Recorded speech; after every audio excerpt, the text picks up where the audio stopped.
lecture. Thank you.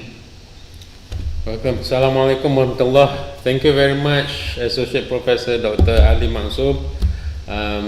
Always happy to be together with friends and sahabat and saudara-saudara se-Nusantara in Jogja, in UMY, Universitas Muhammadiyah, Yogyakarta, and of course with Professor, Associate Professor Dr. Ali Mansub. And for me, whenever I'm with Indonesian students and Indonesia, I feel very much at home, and it's like pulang kampung gitu. And together with me is Mas Hanif, whom himself is from Yogyakarta, Mas Hanif, who is also in the area of international relations. And who's also in studying postgraduate degree over in our center. Here, just to connect with you, what is it? Yeah, we center that study policy research and in a large extent international studies as well. And we are the oldest social science research center in Malaysia. And we have a large number of international students. In fact, most of our students are international students. So I just like to get to know with some of you here. So we have Pak Dodi in Beijing. Ni hao, Pak Dodi, Mas Dodi.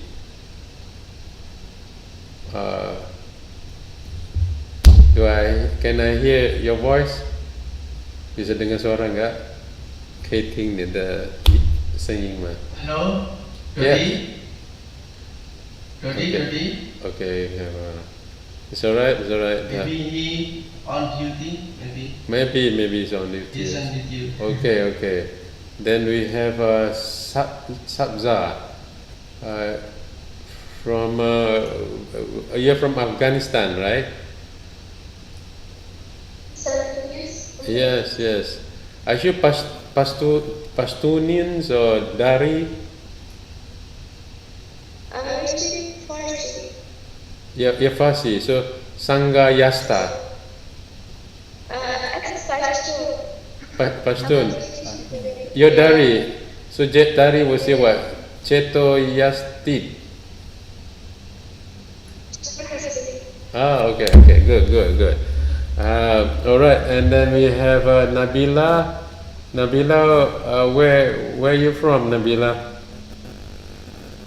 I'm from Wonosobo, sir. It is a city in Central Java. In Central Java, okay. In Jawa Tengah as well. Okay, good. We are in good company right now.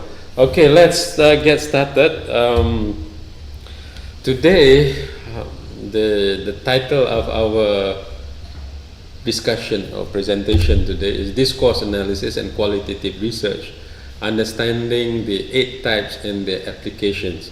So generally speaking, this is about qualitative research, but I put more emphasis on discourse analysis as requested by your instructor, by your lecturer, Associate Professor Dr. Ali Mansub, and in the context of international relations, discourse analysis, even more so, the critical discourse analysis is highly relevant, is highly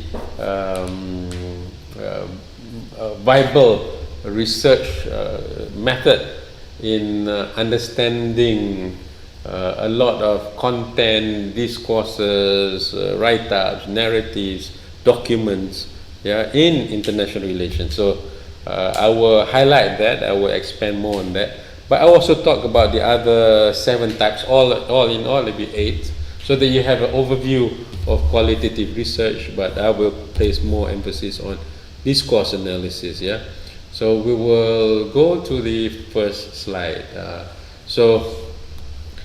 Thank you. In qualitative research, I'm giving an overview. I usually be talking about qualitative research from the 4 different perspectives. One is the quality research as being is a process, right? So there's a 10-step process which we won't cover in this lecture, but you can you're welcome to go to our library, our Irene library. That's Waqaf Ilmu Nusantara library, or in the YouTube, which is Nusantara Waqaf Ilmu YouTube. There is a 10-step process there. Okay, Waqaf. Afterwards, we'll share it in our chat so that you can access it. And there's a 10-step process of qualitative research. And I do also talk about the 4 research strategies and philosophies, which will also delve much into qualitative research. So the underlying paradigms, the strategies, the philosophy underlying it. Also, there's also deep definition of qualitative research. But today, since we want to focus more on the general understanding and even more specifically on the discourse analysis, we will deliberate on the 8 types of qualitative research with an emphasis, with a focus on the discourse analysis. All right, let's move to the next one. So what is it? Can we go back to the previous slide? Sorry. So I put this picture of a fisherman, right? So catching fish.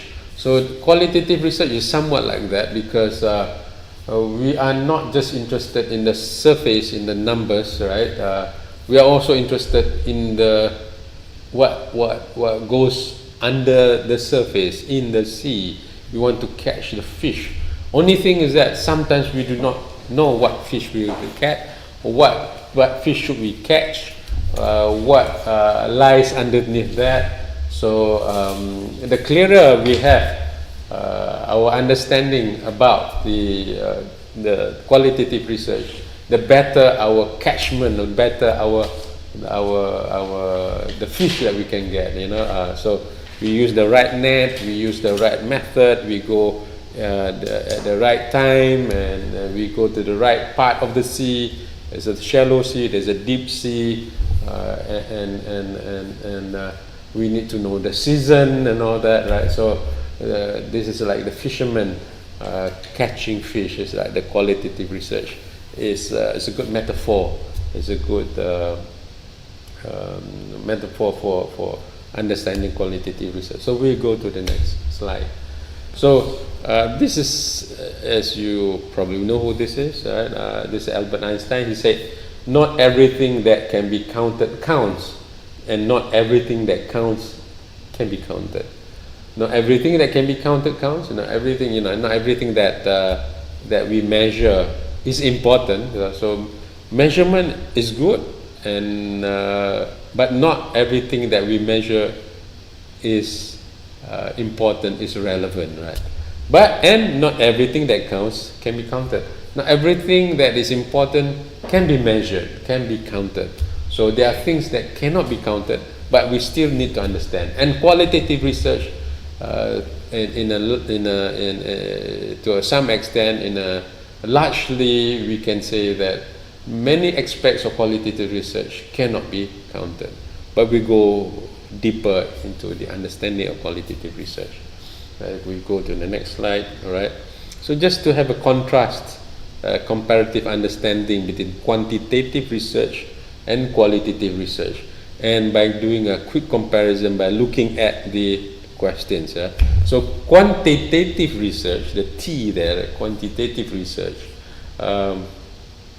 will ask a question like this: what percentage of postgraduate students complete their studies in less than 3 years after they have written 20 to 25 page research methodology chapter in the university, right? So they want quantitative research is interested in numbers, percentages, for instance, and and you need to have something specific to measure, and the more specific, the better it is, right?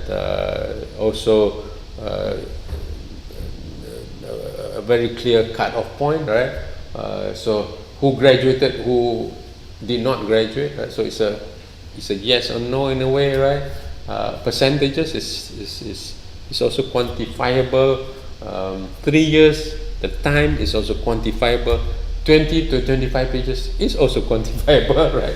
So we want to know, when you write your methodology chapter with this number of pages, right, would you complete your degree within 3 years? What is the percentage? So that is how a quantitative research question is framed, right? So it's framed quantitatively, it can be measured, it might have quantifiable components to it. It can be in terms of pages, it can be in terms of work, it can be in terms of the temporal measurement, which is years, the time, right?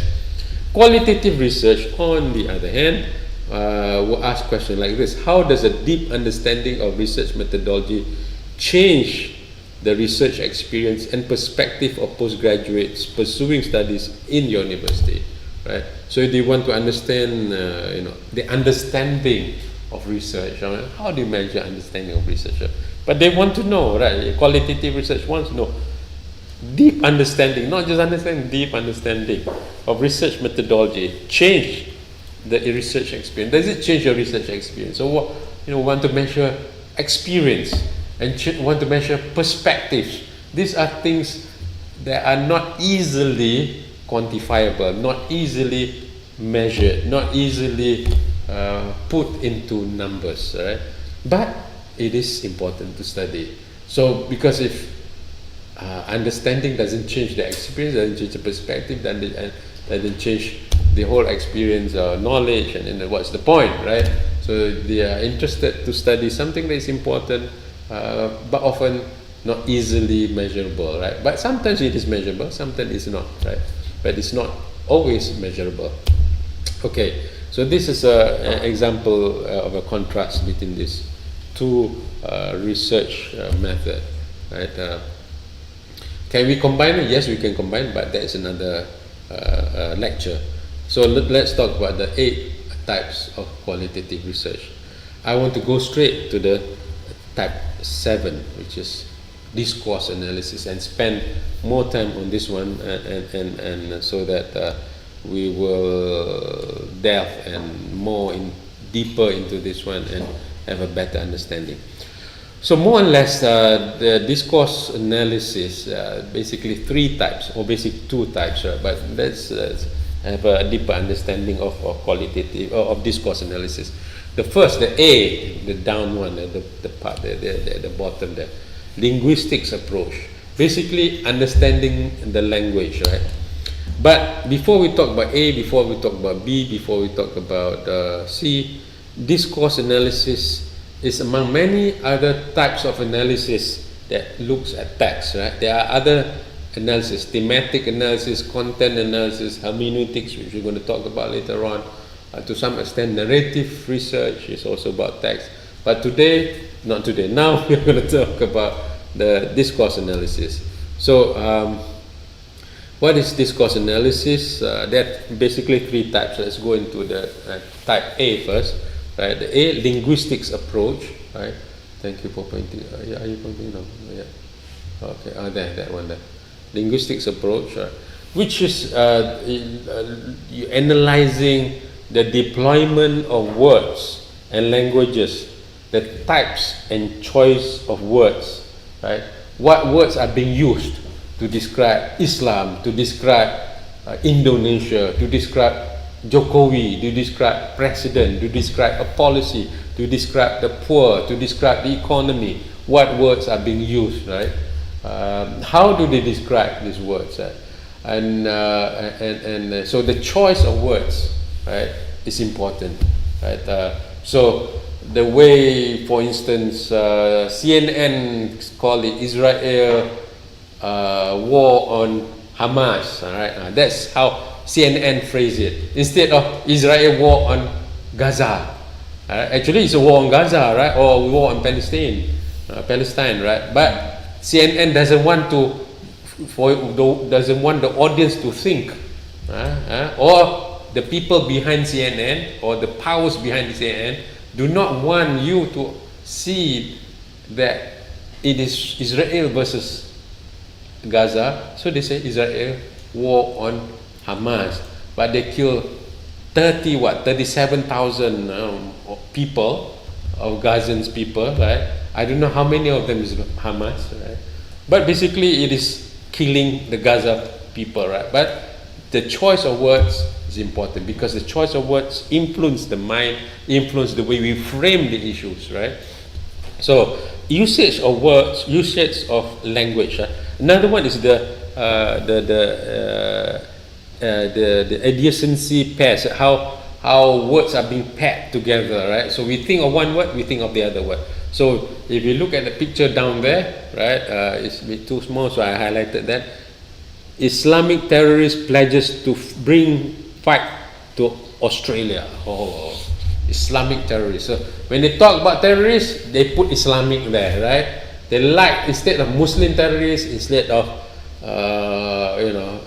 some organizational terrorists, the name of the organization, right? ISIS terrorists or whatever terrorists, American terrorists, right? So just put Islamic. So they associate Islam and terrorists, or as terrorists with Islam. So whenever you do analysis, you can see how often they repeat this, and you see how biased some of the reports are, because they associate one word with another, and that is the repetition of that word, right? Another one is the example on the left there.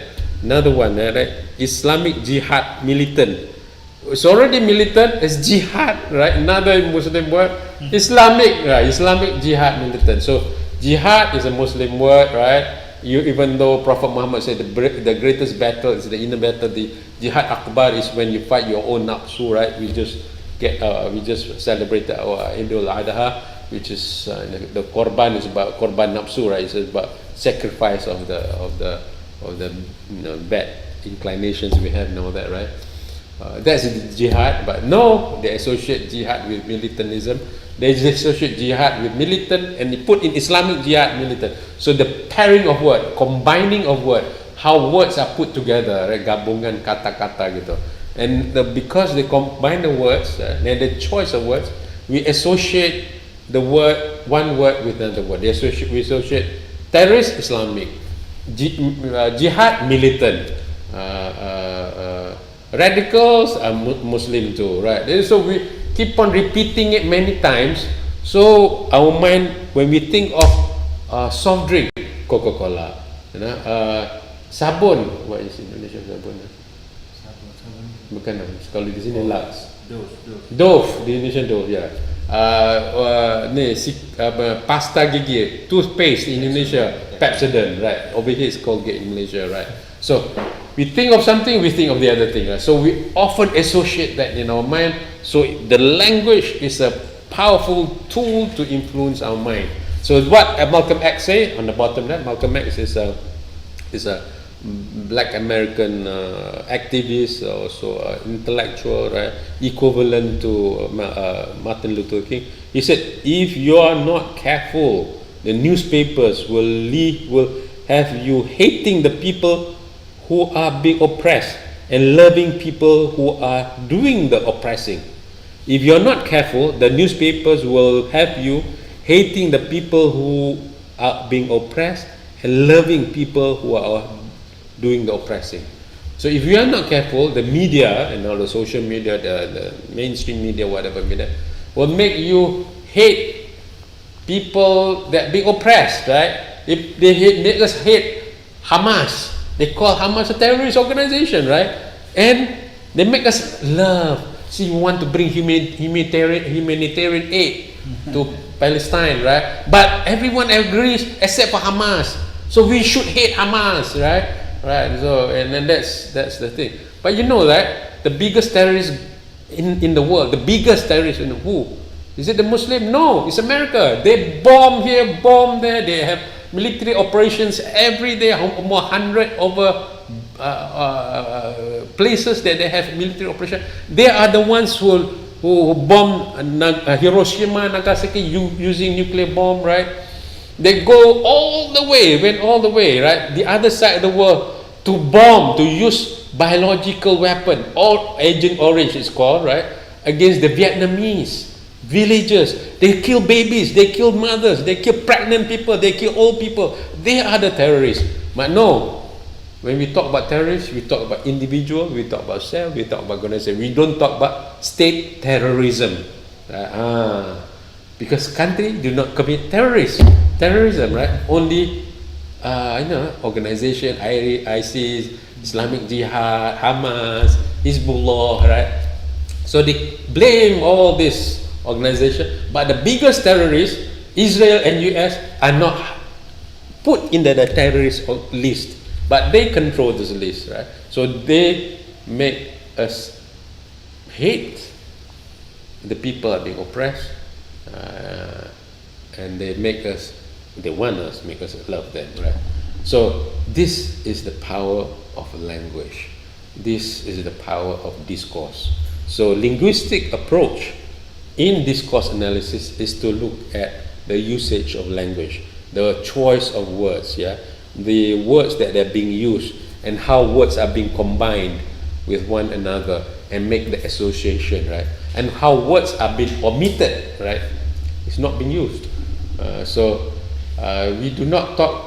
Say CNN doesn't use the word occupied territories because Israel doesn't want you to think of the Palestine has occupied territories. They call it settlements, they call it something else, but not occupied territories, right? See how they omit the certain word, they replace with a certain choice of words. So in linguistics approach of discourse analysis, we look at choice of words, how words are being used, how many times they are being used in a speech, how many times they are being used in describing the enemy, the people you hate, what words that are being used in a campaign, right?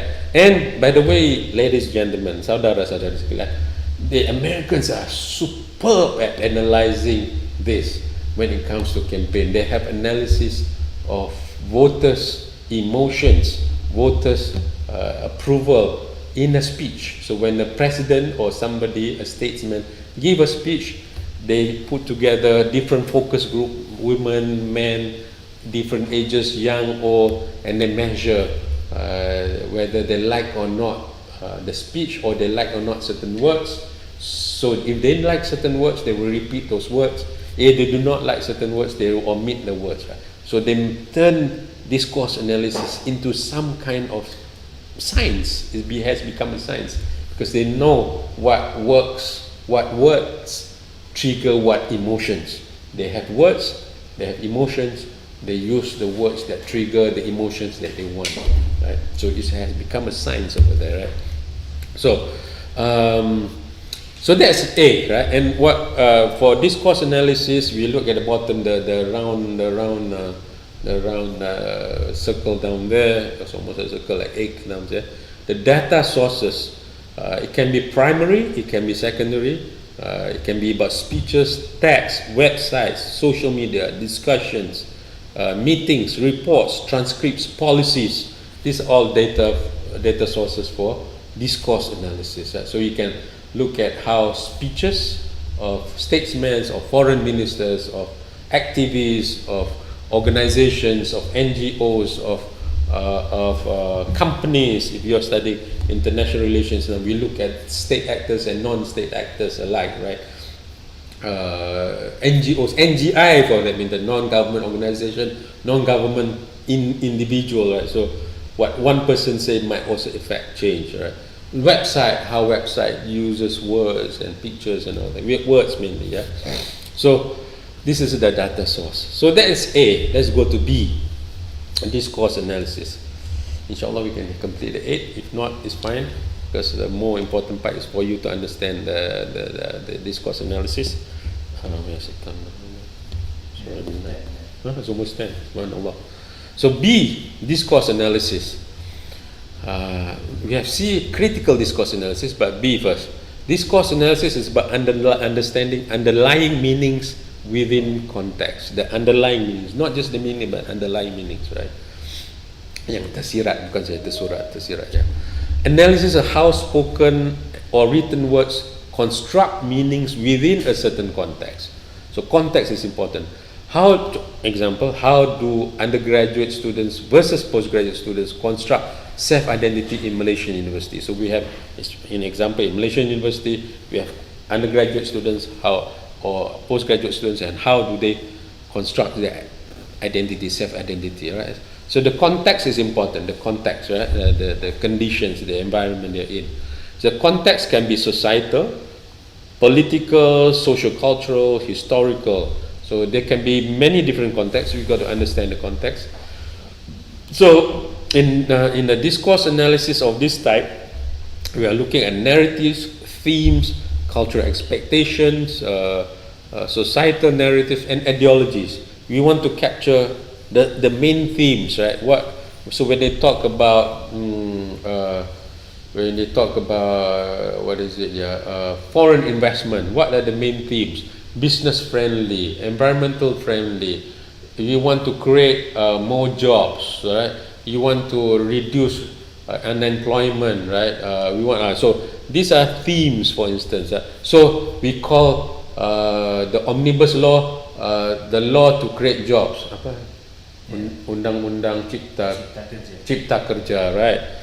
So the framing of the undang-undang, the framing of the law is Cipta Kerja, to create jobs. You don't frame it friendly to capitalists, it doesn't sound nice, right? Friendly to oligarchs doesn't sound nice. Friendly to global capitalist powers do not sound nice. But when you say law that create jobs, that is appealing to me, who wants to get jobs, who wants to give my children to get jobs and all that. So framing, the themes create the framing. So we want to look at the themes. We want to also look at the ideology by looking at the underlying meanings. There's an ideology behind it. Is it liberal ideology? Is it neoliberal ideology? Is it a protectionist ideology? Is it a globalist ideology? So we want to look at ideology. So, but the context is important, to understand the context and to understand the content of it also, right? So that's discourse analysis, and we also want to look at the narratives, what narratives are being put forth, right?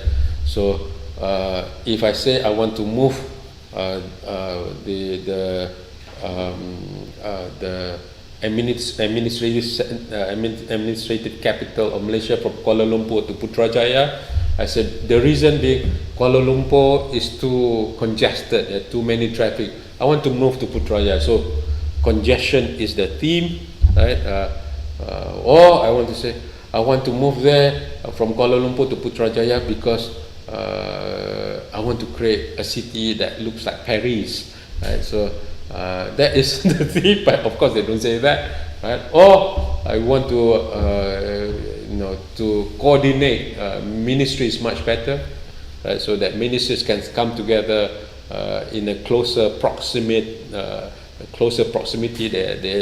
They can interact much closer and all that. That is a theme. So this theme you put together, you might see a linking to the ideology behind it too. That is discourse analysis, right? So that's B. That is something that international relations scholars, students, researchers can also do, is to look at the theme and whether the themes have changed or the themes have not changed, and is there ideology underlying the narrative, underlying the text, underlying the website, underlying the discussion, underlying the reports, right? So that is discourse analysis. Let's move to C, the critical discourse analysis. This is where it becomes spicier, sexier, more fun, right? Critical standpoint of interpreting meanings is a standpoint, it's a perspective, it is a way to look at things that is more critical and interpret meanings in a critical way. That's critical discourse analysis. Critical is a big word there. So to examine the gaps, the problems of mainstream or professional or authority-driven discourse. To look at problems, to look at the gaps, right?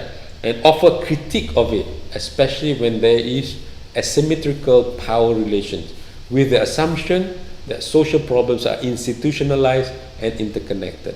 What does it mean? Usually, critical discourse analysis does not really look at how friends communicate with each other, Usually it doesn't. But they look at how authority communicate with the audience, how leaders communicate with the constituents, how gurus communicate with the disciples, how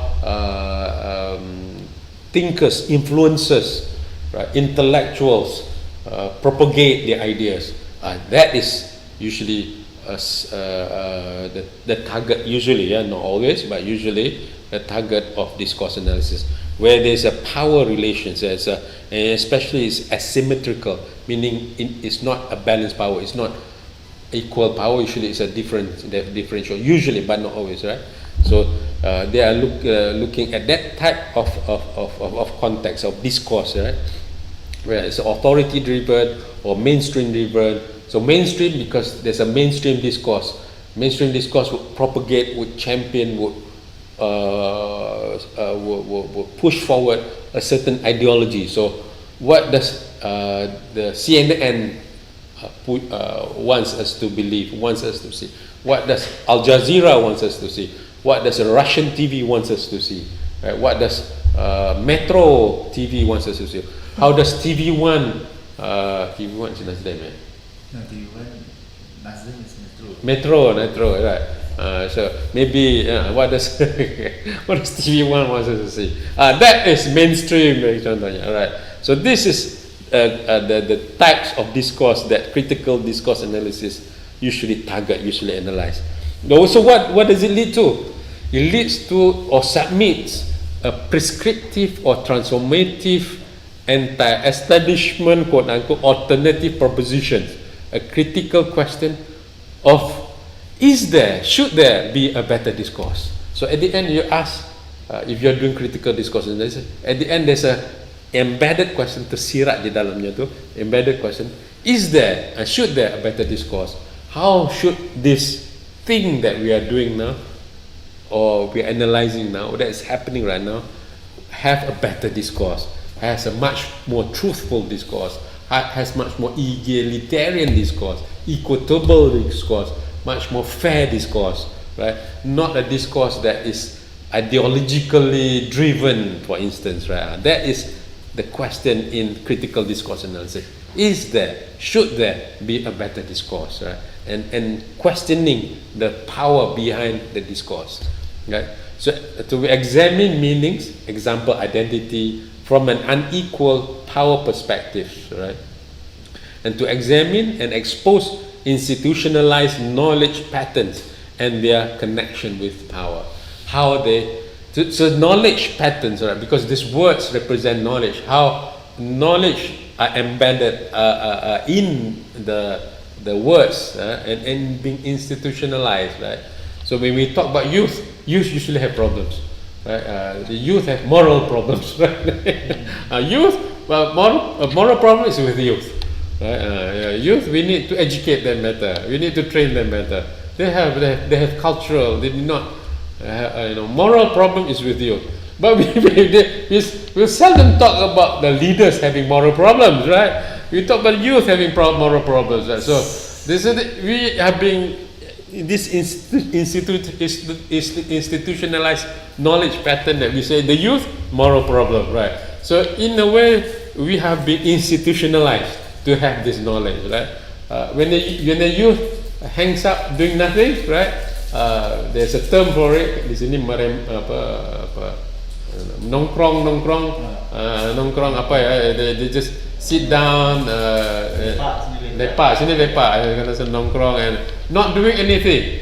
But the adults, when they hang out at coffee shops or at the hotel, not doing anything at the lobby, it's okay. No one says anything, right? So this is so unfair, right? So how we been institutionalized, our knowledge has been institutionalized, and how it is connected to power. Who is institutionalizing? Who's pushing for this agenda? Who's pushing this thinking to us, right? This is critical discourse analysis. We are looking at the discourse, you say something wrong with the discourse, and how can it be better discourse? Can there be a better discourse? That's critical discourse analysis, right? So the aim is critical to power. The aim is to be critical, the red part, the aim is to be critical to power. So, just like Malcolm X, right?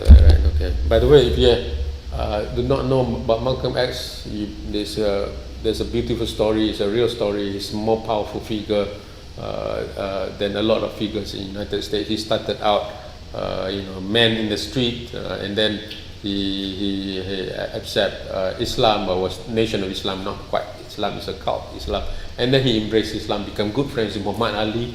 Then he went to Mecca, he went to did his Hajj. He changed his name as well. So he changed it, and then he's an activist, and he was assassinated as well. Let's go to the next slide. Let's go to 14 steps. There are 14 steps, but there are 3 phases of these steps, right? Of critical discourse analysis, right? The serangan tiga fasa. Right? This is they're wearing red. What is it? What is this? What silat is this? Anyone knows what silat this is? Siapa-siapa tahu tak ni silat apa ni? Am I talking to myself? Tapak suci, tepat sekali. Ni Muhammadiyah ni, tapak suci Muhammadiyah. Right. Betul, tapak suci. Right, betul. Terima kasih. Nabila ya. This is the silat is tapak suci. This is where is an example how Muhammadiyah has internationalized the most successful international project of Muhammadiyah is tapak suci. It has gone far away beyond the borders of Indonesia. Right, tapak suci. It's a silat form. Right, I would argue, I would put forth that it's a successful the international relations project, if you can call it a project of Muhammadiyah. So this is not ilmu tapak suci. I'm just putting pictures of tapak suci there so that we can relate better with the silat, right? So first phase of critical discourse analysis is to study the battlefield, study the battle, memahami perlawanannya, battle, memahami peperangan, whatever. With an eye on power, first understand the rival. Iqra, read, study. Right? That is the first ayat, the first word that comes to Prophet Muhammad SAW was Iqra, to study. To study. Islam is such a powerful religion. The first word is Iqra, to study, to read, not just read, to study, right? To study, to understand, right? So it falls very well with discourse analysis, to understand, right? So what is it to understand? So first of all is to study the battle. Serangan tiga fasa, the first one. So what do you do under this phase 1? What is the specific target corpus that you are analyzing? Corpus meaning the body of text that you study. Example, Netanyahu foreign speeches to India. Right? That is the corpus you're studying. So you're writing a research, you're researching on the foreign speeches, not just foreign speeches, but Netanyahu, the crook, right? Hopefully one day dia masuk dapat hidayah, and there's a difference. Kita doa gitulah. Foreign speeches, foreign speeches in Netanyahu, but not just any foreign speech of Netanyahu. It's about Netanyahu foreign speech to India. What does it say? Maybe Netanyahu said, "Look, India, come and join me, right? After you all have a lot of haters of Muslim too, right? If you look at the BJP's speeches, a lot of hate the Muslim speeches. So we are friends. So we can study that. Right? So study the first. You need to know what the body of text. What is the thing you're studying first? Yeah? What's the body of text? What is the body of language you're studying first? Yeah. The corpus, it's called corpus. Number 2, what is the social communication context? Is it historical, cultural, political context? So you understand. So if it's cultural, it's different context. It's political, different context. So when we talk about foreign speeches, usually it's about international relations between 2 or 3 or 4 countries, right, or more, right?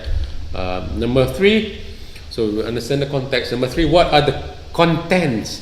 What are the key and ideas, and what are the supporting concept? We need to know, once we understand the corpus, what we are studying, right, is the speeches. Then we need to know the speeches is about what, historical speeches or cultural speeches or political speeches or economic speeches. Then we look at the contents further, right? See the context is important, right? Memahami gelanggang itu medan ni sangat penting. To understand the landscape, to understand the battlefield is important, and then we go in deeper in there, then look at the contents, right? So to understand the contents, what are the key concepts? What are the supporting concepts? So what are these ideas? How are these ideas are being described and defined? So like they say terrorism, how do they describe terrorism? When they say cooperation, what do they mean by cooperation? When they say peace, what do they mean by peace? When they say what is it? Yeah, workers, what do they mean by workers? Right? What are their ontological components? What is the components of what they're describing? So when they say economy, they're describing investment, business, companies, corporation, workers. You know, these are words of economy. Are they using other words? Renewable energy? Are they using sustainable development? Are they using blue ocean, blue economy? Are they using other words? You know, so we look at the words and how the words define the key concepts. That is number 3. So the contents, we put understanding of what content. Still in phase 1. Phase 1 is about understanding first, about studying. Number 4, who is the speaker? Who is the author or authors, right? What is his or her background? How is he connected to these ideas, right? By the way, Tapak Suci, Associate Professor Dr. Ali Maksum, he is a student and a teacher of Tapak Suci, right? So you can all learn from Pak Ali Maksum. He's good in Tapak Suci. He can take down people in just 1 minute, right? And then you already down on the floor, and then you kick, punch. Who is the speaker? Who is the author? And what is the background of this speaker? What is the background of this author? So we understand that, and how is he connected to this idea? So we want to really understand the battle and the battlefield and the battle actors. Who is behind it too? Who is the fighters in here? So and then we understand who are the audience and prospective audience. The audience, they're speaking to somebody, and is there primary audience? Is there secondary audience? Are they prospective audience? Right? So these are things, analysis that you want to conduct in phase 1. Who benefits from this discourse? Sometimes when they talk, they might not be talking with everyone. All they need to do is to benefit one group of people, right? If I give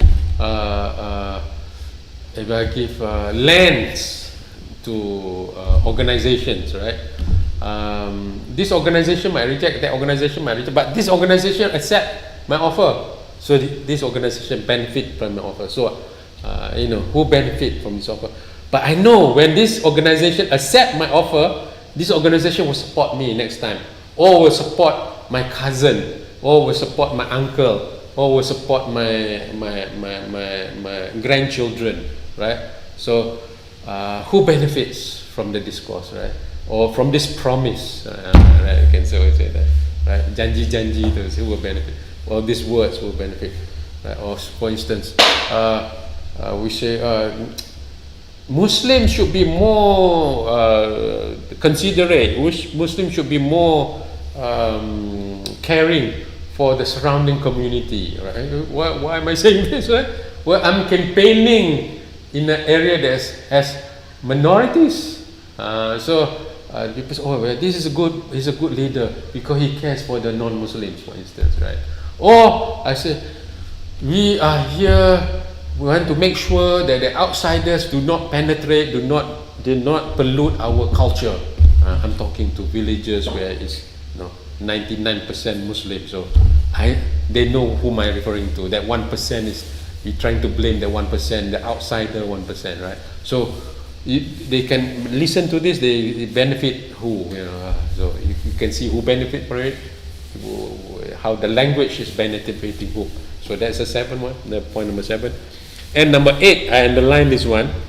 How are these concepts related to power and institutions? How are these concepts related to power and institutions? The mainstream, the established thinking, the institutionalized ideas, the authorities, ideology. So we want to see the connection in all this, right, with the institutions, with the mainstream, the status quo, the power. Right? We want to see the connections there. Right? So this is phase 1, to understand the battle. Right? To understand battle is to understand the battlefield, the people behind it, the audience, the words, the context, the key ideas, the supporting ideas, the ideology. That is phase 1. Right?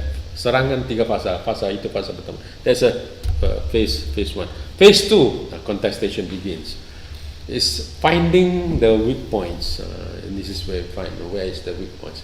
So we look at sometimes the style of Muhammad Ali or Habib, the MMA fighter. Sometimes you let people beat you first, you let them hit you first. They're strong, boom, boom, boom, boom, boom, boom. Then we study their move. Oh, this is how he moves. He punches this way, he blocks this way, he uses his right arm, he uses his left kick. Or we say, this is the movement where there are weak points, kelemahannya di sini. We study that. So from there, number 9, what ideas or concepts are being criticized? Is it done directly or indirectly? So we can see what concepts are being criticized. Number 10, who is being criticized or challenged?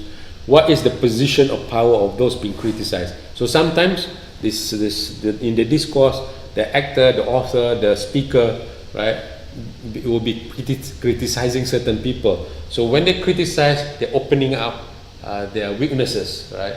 They're opening up the weaknesses because they're launching the attacks. Right? When they criticize, the opponents are launching the attacks. They attack this way, opening is here. They attack this way, the opening is there, right? They raise their leg, the other leg is a weak point, right? So when you know the attack, you know also the weakness, right? So 11, this is the key there. What is the problem with these concepts or construction of reality? What are the gaps? What are the blind spots? What are the omission in these ideas? What is not being said, right? So if something that's gap, what's missing here? What are the blind spots? Meaning blind spots is like when you drive, right? You see certain cars moving, but there's a blind spot that you cannot see. Right? What is the blind spot, right? You detect the blind spots, right? What is omission? What's not being included in the ideas? What is not included in the speeches? What's not being included in the supporting ideas? These are the points of weaknesses, right? To find the weak points, right? That's phase 2. So we know the weak points is under the arm. The weak points is his left arm, his right leg. We know all these weaknesses. Now, phase number 3, delivering the counter strikes, right? Delivering the counter strike, and it's already it's been covered by the arrow. Delivering the counter strike, phase number 3, which is item number 12.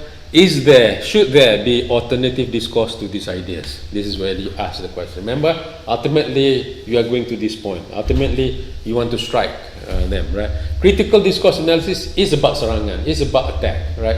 Because it's critical, right? It's about attack. So we ask, is there and should there be an alternative discourse? Sometimes there already exists an alternative discourse. It's only that the alternative discourse is not in the mainstream discourse. So we can bring the alternative discourse into your analysis and to be part of your analysis, right? So number 13, how can these ideas be challenged? What are the contesting description, construction of reality? So we ask, how can we? How else can we describe the reality? How else can we construct the reality to understand that there is a different reality down there, not just this particular reality, but there are different dimensions of reality, different aspects of the reality that is not being described, that is being omitted, that is not being said, right? Number 14, how can a better discourse be advanced to create a positive change, right? So at the end you want to come up with a better discourse, right? That can be a source for positive change, right? Or at least to counter or block a subjugating or disempowering discourse. To block the discourse that's coming to us, we can block. So we do not want people to believe in the lies, the hoax, the fake, the misleading knowledge, or they're trying to mengalih perhatian, memindah perhatian. They try to shift your attention from this problem to another problem, so that you do not see this problem anymore, right? So these are sometimes the power, the tricks, the strategies of the establishment of the power elites. Right? So we want to be able to block, to counter this empowering discourse, this subjugating discourse, right? So at the very least, better still is to come up with a more fair discourse, a more comprehensive discourse, a better discourse, a balanced discourse that can advance and create a positive change. Because ultimately, our niat is important. Our intention is important, so that our intention is not just to defeat the enemy, but to make sure that peace, justice, well-being, goodness, greatness are being upheld. Yeah. So this is the critical discourse analysis, the 14 steps of it. So phase 1, study the battle. And battle we includes the battlefield, the people, the content, the context, and the audience, and how they're connected to power.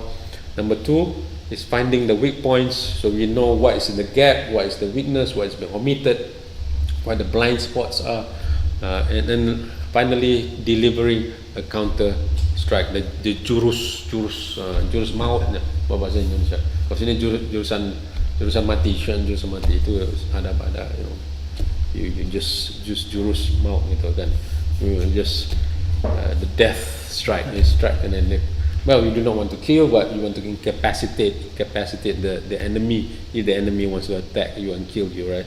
So that is critical discourse analysis, right? Now we have some extra time, so we will go into the 7 other qualitative research. Right? But if you have any questions right now, I'm open. You can ask questions, because your instructor, your lecturer, Associate Professor Dr. Ali asked me to emphasize on this one. But I'm giving bonus on other things. Any questions? Any comments?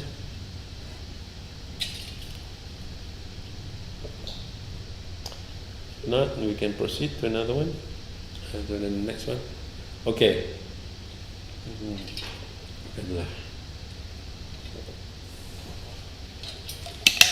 I just came back. I drove back yesterday from KL, Kuala Lumpur to Penang. So, alhamdulillah.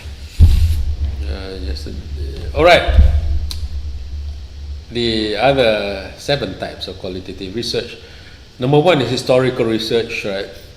This is the research that is oftentimes very qualitative, but not necessarily qualitative, it can be quantitative.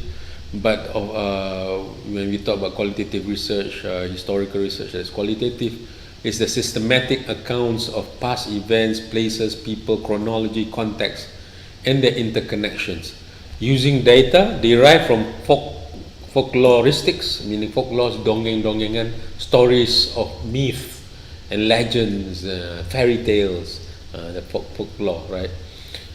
Archives, online sites, offline documents, artifacts, interviews, oral histories, oral sejarah insan, oral history, possibly drawing from various academic fields. So the data sources are wide and varied and deep and almost everything, right? Possibly drawing from various academic fields, as archaeology, genealogy, study of family history, right? Historical sociology, like Ibn Khaldun, anthropology, linguistics, manuscriptology, natural sciences, semiotics, study of meanings, the whole range, right? So historiography, right? Historiography, right? Is somewhat different from historical research. Is a study of how history is being studied using what type of historical research. So this is historical research, but sometimes we can also study how people study the history of certain things. Is put together and it's almost like a critique of the history itself. So this historical research is very wide. It's about the past, events, places, people, chronology.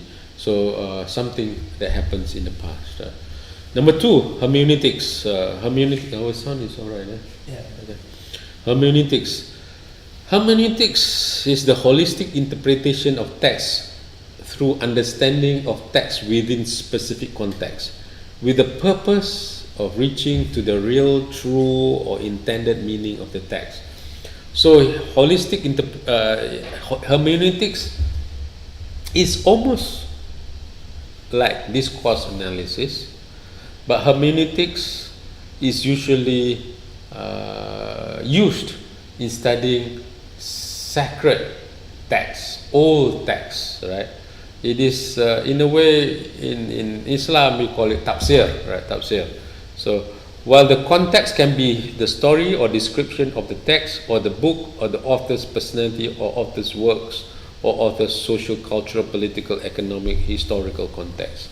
So if somebody Hamka or a Muslim scholar were to write something, we want to say what is the meaning of this text given the context at that time. Hamka being an activist, or Hamka, remember Hamka? He writes love stories. So what is the context? He actually he talks about the periods. That's colonial period, and that's a context. So we want to understand that.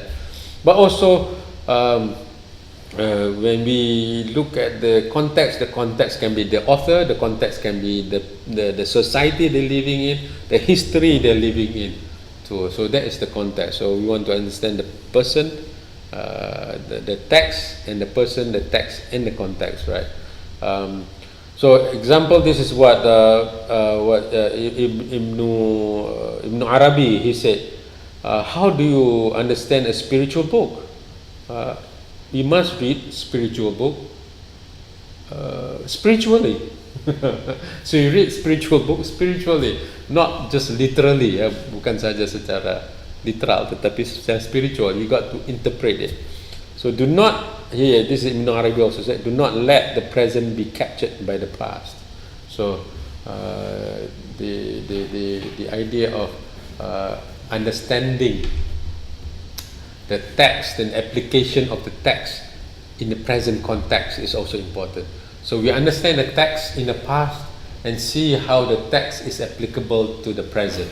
So this is hermeneutics as well. So there are many types of hermeneutics as well.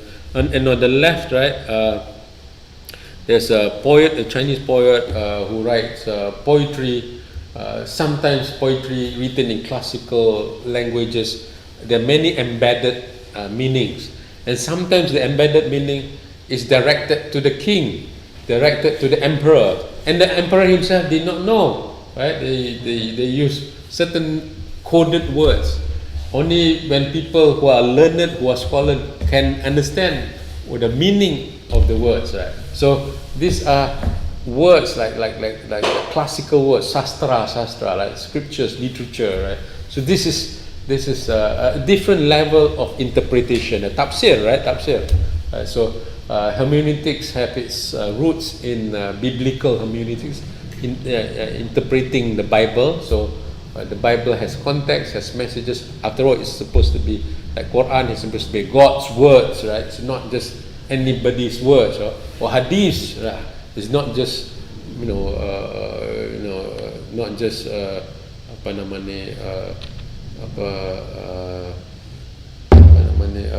any politician word. Is Prophet Muhammad's words. There's a context to it. There's a the study behind it. There's a narration behind it.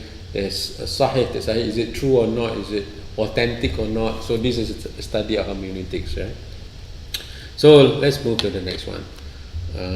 Next one is the narrative research.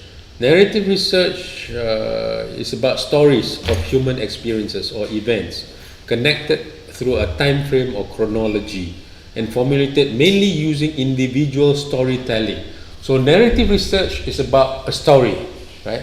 So narrative research, the researchers, the argument, the logic is you can better understand the data in a story. So if you're studying a person, a leader, a scholar, an activist, a prisoner, an intellectual, the words of the intellectual, the narratives of the intellectual can be understood better in a storyline. There's a story behind it. So the context is oftentimes the story. So you're understanding the meanings to a chronology, to a time frame, to a storytelling. So it could be audio-visual recordings, it can be observations, it can be conversations, it can also be documents or even like journals, diaries, letters, published works, blogs, right? This is good sources for narrative research with flexible procedures, which often refer to lived experiences. So this is more about the lived experiences of the social actors, the authors, the leaders, generating research products such as typical everyday narratives of a women activist internet influencer in Palestine. So for instance, this is a real case, right? Her name is Muna Al-Qud. So she writes blogs, right? And she has blogs and she will narrate what happened in Palestine, and he will tell her story. The narrative research is to use the storyline to understand the phenomena, right? To understand the events, right? So you use story to understand what's happening. Right? It's not just themes, but also the story. Number 4, grounded theory. Grounded theory is one of the more powerful qualitative research, I suppose. Yeah, a lot of people. It's a popular or qualitative research. Grounded theory is about theory formation, also known as constant comparison method, right? It's about theory expansion through constant comparison. So grounded on all kinds of data from the study through iterative comparison between data and concepts, and then eventually you lead to a theory. So the aim is to move from describing to theorizing. So you are not just interested in describing, you're interested in theorizing. You're interested in the why question, right? Why? Yeah. So often leading to answering the why question. The pioneers of it is Glaser and Strauss, Barney Strazer and some Strauss.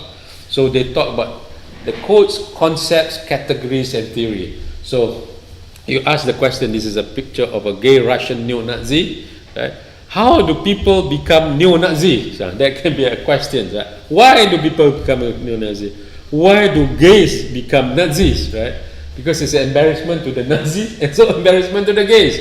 Gays do not want to be associated with Nazis. Nazis do not want to be associated with gays because they are almost like enemies, right? And why do people become, neo-Nazis become gays? And why do Russians become gay neo-Nazis, right?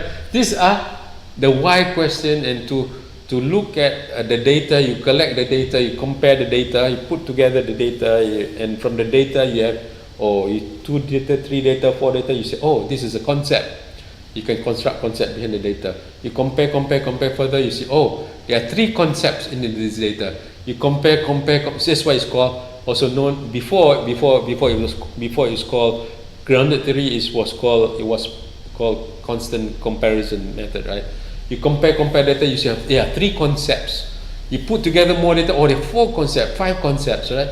And then the concept you organize into categories, and then from the categories you build a theory, a main theory to explain the why. So this is grounded theory. So it's inductive process, right? From the bottom up, right? So it's not deductive, it's inductive. So grounded theory it's not just about describing, it's about theorizing. Eventually, you want to answer the why question, and then by collecting data, and data can be all kinds of data. It can be conversations, it can be interviews, it can be reports, it can be observations, it can be anything, right? Almost everything can be considered as data. And then you can compare data, and then you compare concepts and concepts. You see the relationship between concepts. From the relationships between concepts, you form categories, and then you form theories. Yeah? That's grounded theory.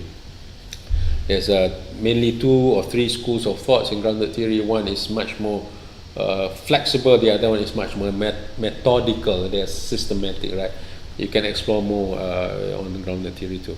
So next, number 5, ethnography. Ethnography is usually done by anthropologists, right? Ethnography is rich descriptions of human community or social group or culture in their environment through prolonged immersion and participation of field work, right? So it's about this anthropologists. Usually it's anthropologists, or they might not call themselves anthropologists, they're ethnographers, right? Ethnographers.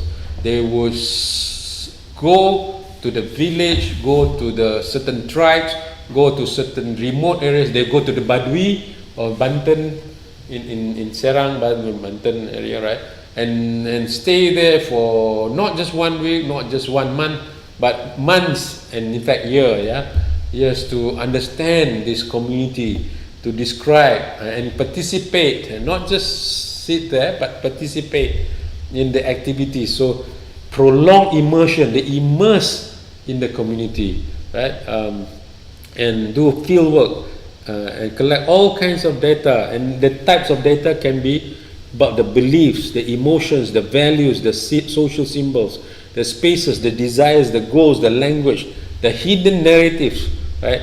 Not just narrative, the hidden, apa yang dikata, apa yang tidak dikata, right? The languages, right? So the events, the temporal data. This season they plant seeds. This season they plant another seeds. Then panennya kapan? They harvest different time. There's season for this, there's season for hunting, and in the hunting, what do? So they create the rich description about this community, right? This is the power of ethnography. They live with them, and they come out almost like one of them, right? So they immerse themselves. They can be also urban anthropologists right now, right? They live among the homeless community, right, for 6 months, 1 year, and they understand the homeless language, the homeless food, the homeless way of sleeping, homeless way of protecting themselves, right? Or they can live with the refugees, right? If you are international relations, you can be ethnographer and live with refugees for 6 months, 1 year, and experience what a refugee's life is, and you can write about the refugees, right? And you can have specific focus too. You can look at gender relations, you can look at the religious beliefs, you can look at the lifestyles, you can look at the work culture, you can have specific areas that you want to look at too, but you immerse yourself with the community, right? The researcher is the instrument. So unlike other research where you have interviews, surveys, the ethnographer says, I am the instrument, so I participate in the people's activities, but I go home in the evening, at night I'll write, oh, this is what happened, I'm the instrument, right? And key method is participant observation. They participate, not just non-participant. They observe, but they also participate in activities, in the daily activities. Example of a book, Weapons of the Weak. The villagers should actually have power in class conflict. This is a famous book written by James Scott, studied in Malaysia. It actually debunks the idea, or it negates the idea that the weak, the villagers do not have power, right? So some talk about the bottom doesn't have power, but James Scott said no. There's weapons of the weak. The weak actually has power as well. So he uncovers, he discovered through his ethnographic work, right? So next, case study. Coming towards the end. Case study is open-ended in a way, but it's an in-depth analysis of socially defined bounded entity or bounded entities in real-life context. So there must be a space, the bounded space, right? It's not just open everything. But so the space, the bounded space, the perimeters, the borders, ada perbatasan itu, borders, can be organization. So it can be a case study of the Nahdlatul Ulama organization, right? Or temporal periods. It can be a case study of Gibran's President Gibran's first term, President Gibran's first term, 2030 or whatever, right? He studied that period, right? That period. It's a case study of President Gibran's presidential period of 2030 to 2035, whatever. Right? A special case study of Suleiman in Jogja. It's a space study or systematic operational process based. How do students the case study of how students register in UMA. Yeah. It's a case study of that process of how they study, how they go through the registration, how they become a student in UMA, right? Or Universitas Muhammadiyah. Or it can be individual cases or occurrences, something they experience a death in the family, the case study of the death in the case. So it can be studied. So often with a high degree of flexibility using one or more data collection techniques, right? But you could also have multiple case studies, right? And you study, when you have multiple case study, you look at the typical versus the atypical or the anomaly. Something that's typical, something not normal, something that's not normal. It can begin with or without theory. Now let's look at some examples here. So we look at the next phase, next slide. Homeless, gelandangan, gelandangan. Homeless. These are pictures of homeless people. One is in Melbourne, that is in Australia. The other one is in Melbourne. Is the one is you can see on the left. A lot of people sleep on one row there, one particular row. You know, that's in Melbourne, by the way, right? First world country. And then and then there's homeless people. By the way, they are called in some of these places. They are not called homeless. They are called rough sleepers.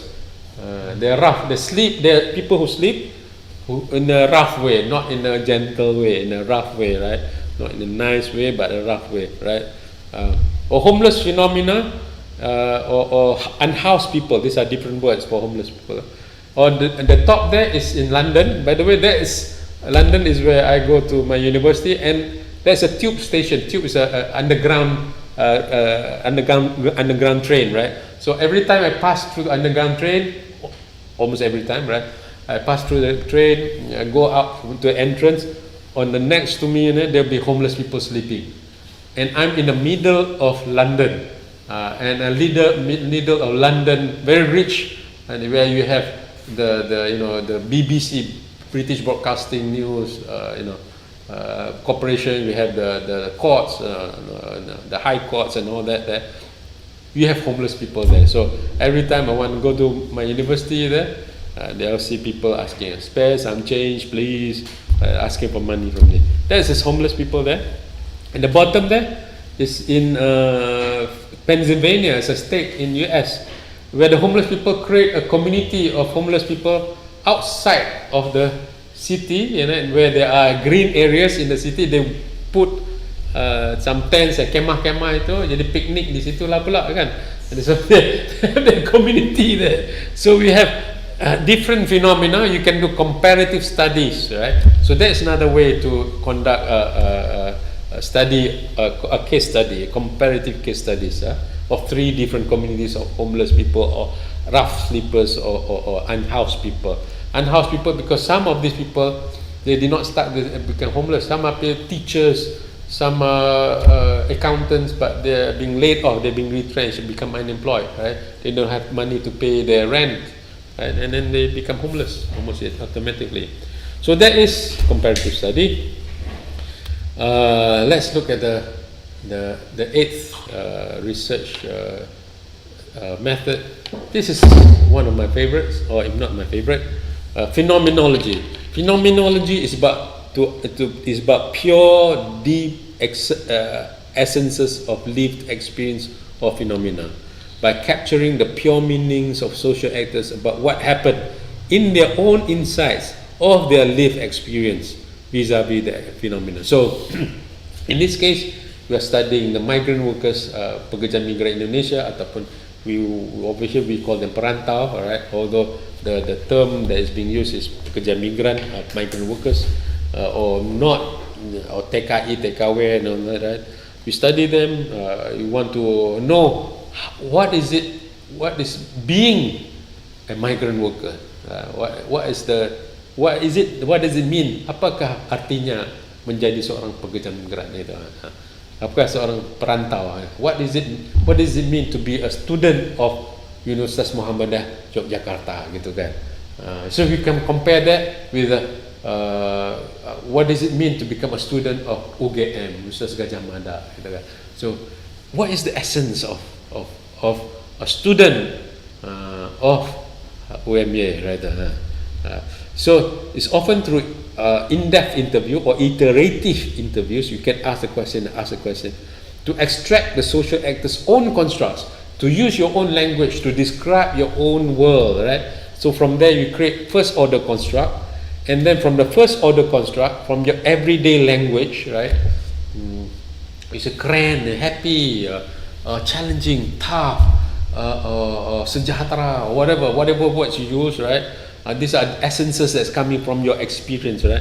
And then you create constructs from it, concepts from it, and then you analyze and yield typologies, right? There are different types of experiences, right? Experience of a Javanese, Jawa Timur, West East, Eastern Javanese in Central Javanese, right? So, for instance, I have some friends there in Jogja who are from Eastern Java, right? They say in Jogja the language is much more halus, is much more refined. In Eastern Javanese, you know, they're like Ahmad Dhani, more like we talk, you know, freely, straightforward, to the point, something like that. That's an example. So they say, well, here my experience is like this, you know, this is there you capture the essences, the feelings, the emotions, the insights, right? So using iterative, meaning you interview, you ask, you go deeper and deeper. How do you feel this way? When do you feel this way? At the beginning, how do you feel? In the middle, how do you feel? Now, how do you feel? Right? So the inner reality, the insight. Sometimes we forgot what our insights, our feelings, our emotions was. So the researchers will come and help to probe us to understand our own emotions and tell our emotion or insights, right? And to give the essence of the experience. So finding out the insights underlying what may be taken for granted habits. So certain habits, certain actions, right, or experiences that have been taken for granted. We continue to do it, but we forgot why we do it, right? We forgot the rationality behind it. We forgot the reason we do it. Even sometimes we forget when do we start doing this, yeah? And then I start doing this. This is why, and then you start capturing the insights, right? So, giving you a deeper understanding of this one. So we have we conduct research in Penang last time. A simple question: are you happy working in Penang? We ask the perantau, we ask the migrant workers who are working this. How do they experience happiness? How do they experience happiness in Penang? But what's interesting is because we use phenomenology, abductive research, right? Our research discovered a deeper meaning, which question whether happiness as a construct is the highest state of positive emotion. So the deeper meaning actually unearth shows that there's a deeper meaning than happiness, a deeper positive, a higher positive emotion than happiness. We discover that happiness is not the highest positive emotion.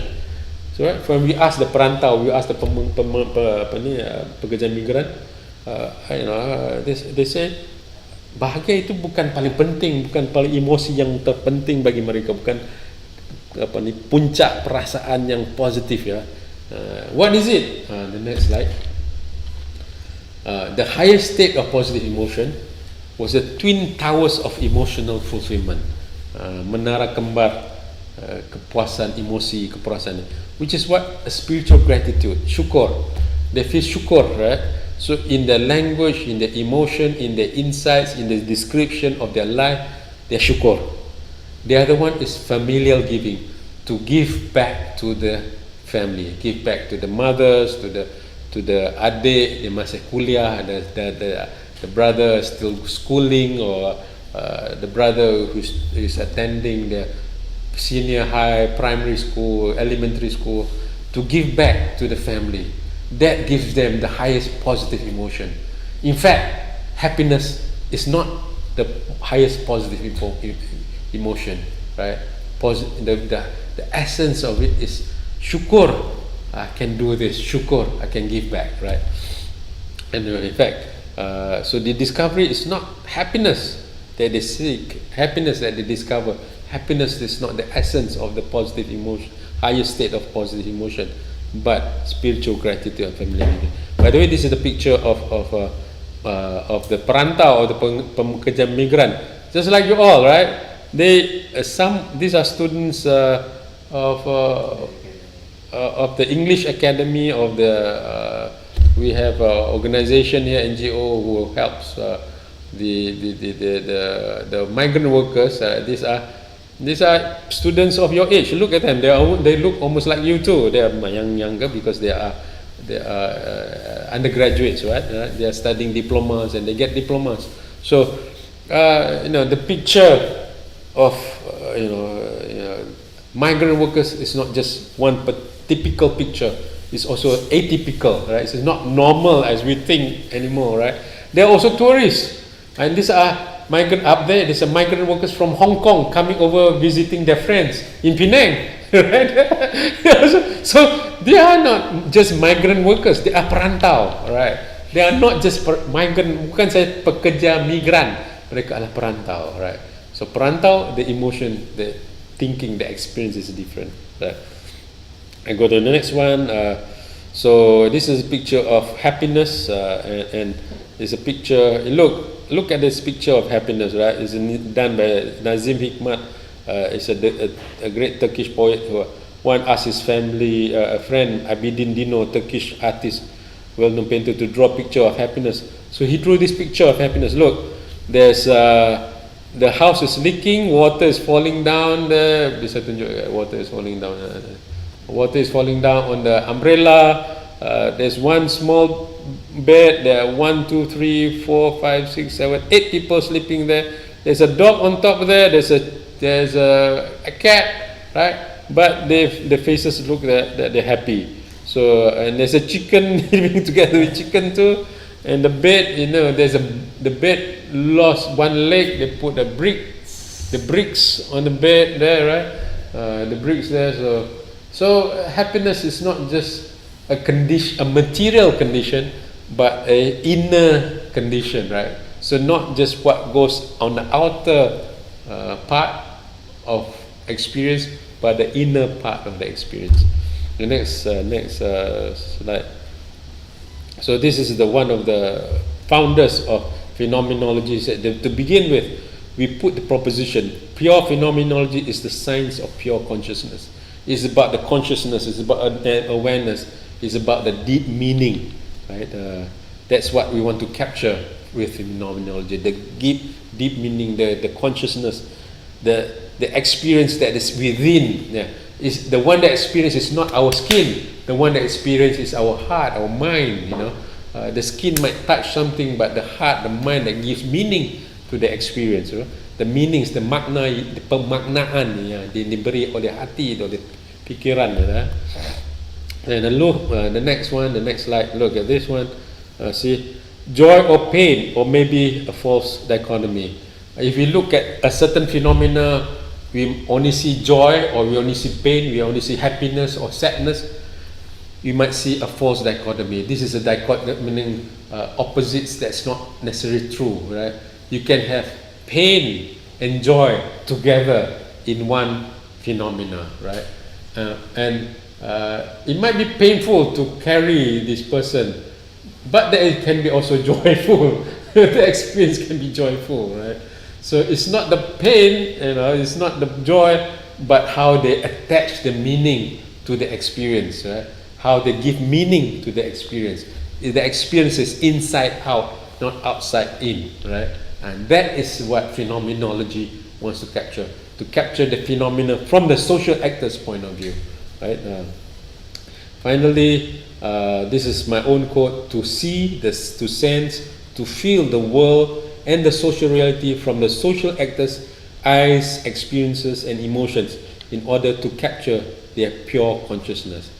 Meaning to see, to sense, to feel, to look through their eyes, to feel from their own perspective, own experiences, own emotion, to understand the consciousness, what is they're experiencing. If you look at this bunch of I think Africans, right? They don't wear shoes. You might look at this and see, right? The women exploitation. Women are working. Only one man is working there, right? You might see that way because you describe, poverty. You want to describe poverty, you can describe that. You can describe, lack of technology because there's no technology there. It's very basic technology. But lack of technology, poverty, women, labor might not be describing what they're experiencing, right? You want to let them tell them what they're experiencing. Might be pain, might be joy, might be both of them, but let them explain it to us, right? So, just to round out a bit, this is for people who study. It is an example of how Lego, Lego, they were on the downside, but they used phenomenology. They used the method of adaptive research to look at how children play, and they discovered that children, how the playing phenomena, they found out that children like to construct, right? They do not want to have something easy. They like to, there are children who like to construct on their own. They see that some children like to follow instructions, children do not like to follow instruction, and oftentimes their family is also part of it, so they want to create a type of game that the family can play together, or type of game that they can construct, not just give it and they play it. No, they construct the game, right? So this is phenomenological study. We can skip this one, go to the next slide. So let me wrap up what our discussion today, because I have another lecture with Umpat at 11, another 10 minutes or so. Universitas Penjajaran in Bandung. Historical research is about systematic accounts of past events, places, people, chronology, and context, and their interpretation. Number 2, hermeneutics, the holistic interpretation of text through understanding of the text within specific context. Usually is sacred, usually is literature, usually is old. Ethnography is rich descriptions of culture of a human society or social group. Number 4, grounded theory is theory formation, theory expansion through constant comparison. Number 5, narrative research, stories of lived human experiences or events, story event. Number 6, case study, in-depth analysis of a socially defined bounded entities in real life context. Number 7, discourse analysis, analyzing the use of language, meanings, and the power underlying the written and spoken corpus of knowledge. And number 8, deep essences of experiences of phenomenon by capturing the pure meanings. So the last one, okay. So terima kasih. All right. Thank you, Dada, Welcome. for your lecture today. Yes, I yes. think I'm pleased to student who asking questions, maybe one or two questions. Have another lecture. Please, students, if you have any questions.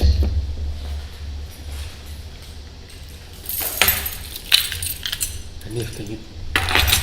My boot is close. Can you close the boot? You run quickly. Can you do? Sorry. My car boot is open. Suddenly I got a message. Can you help? Okay, maybe One or two questions, one maybe. question from me that maybe Okay. would be brainstorming to students with ideas of writing papers. And Yes.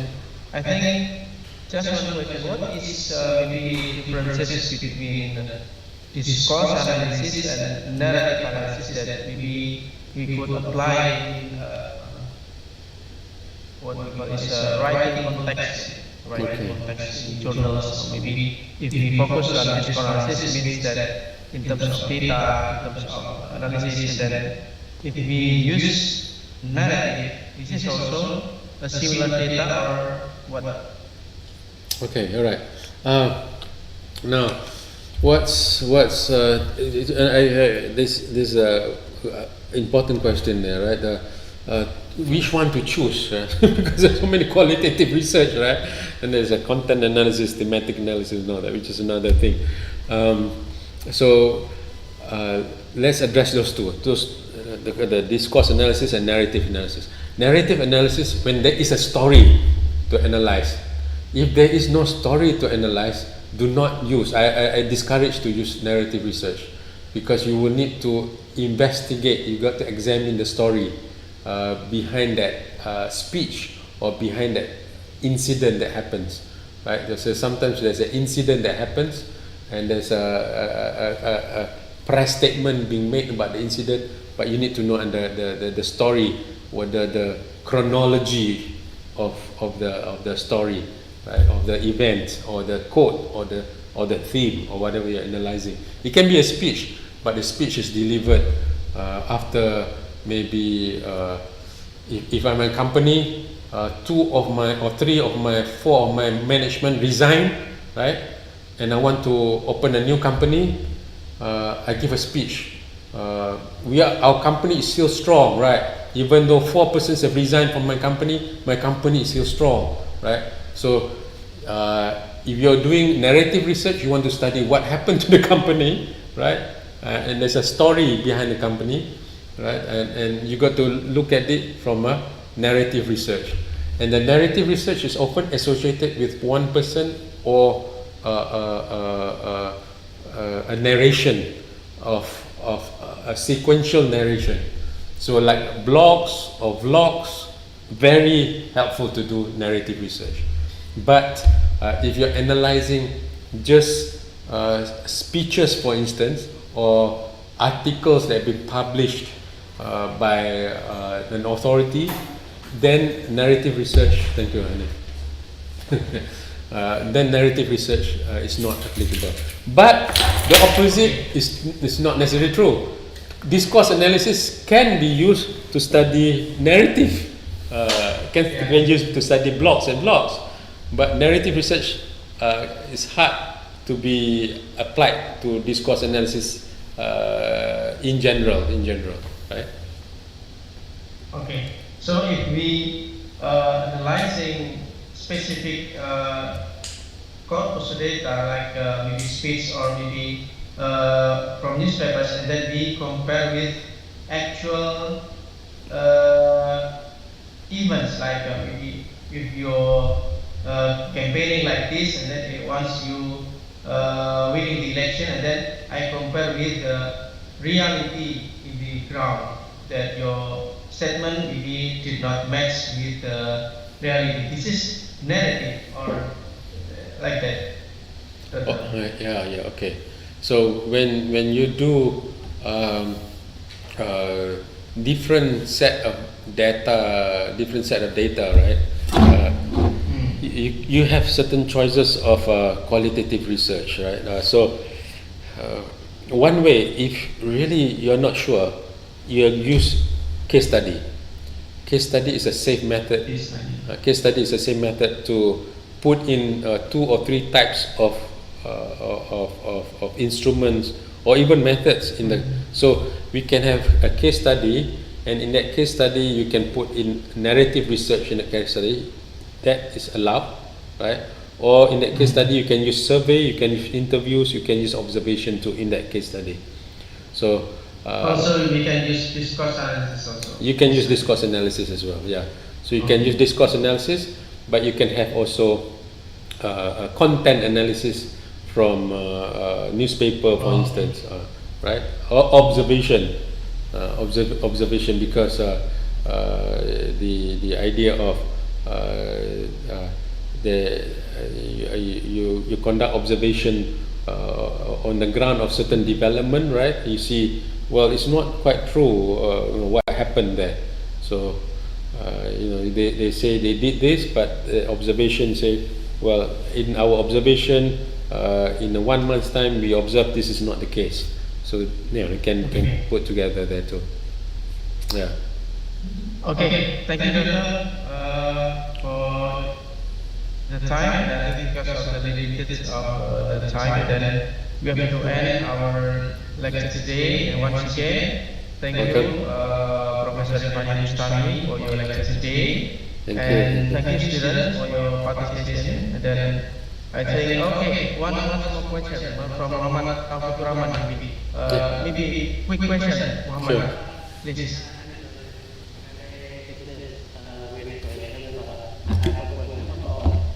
Can discourse analysis feature be possible with leading to research?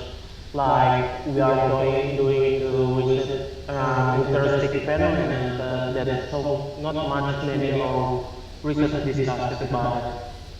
That possible we can do it with discourse analysis? You can use discourse analysis on one speech. You could use it. Yes, the answer is yes, but the value of your analysis might be limited. The quality might be limited when you compare. You have only one speech compared to 4 different speeches. Yeah? But certain speeches has been analyzed many different times. Like the Abraham Lincoln speech, only 40 words or something, has been analyzed thousands of times. So certain speech is worth. Haji Wida, for instance, right? Haji Wida, right? Rasulullah's final speech has been analyzed many times. So, but normally when we do discourse analysis, we will want to do more than one speech, of course. But sometimes you do not have many speeches, right? Then yes. The answer is yes to your questions, right? What is this? Right? Yeah,